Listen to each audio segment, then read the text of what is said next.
sin mover los labios, tu voz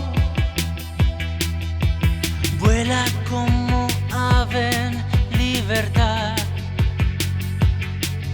Tus pies quieren correr, entre tanto y tanto te vas deslizando, moviendo tus manos, haciendo las maletas para no volver. ¿Y qué puedo hacer?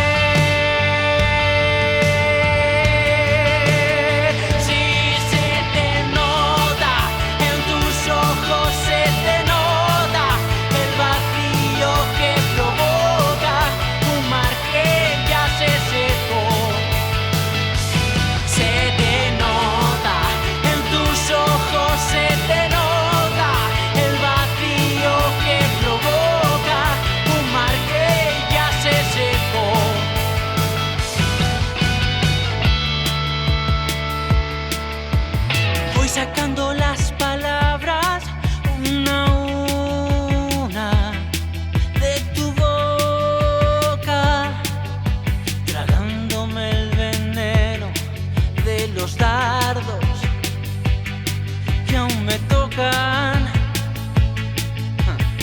Soportaría cualquier cosa menos eso, que el hierro que con mis manos se forjó, ya se oxidó. ¿Y qué puedo hacer?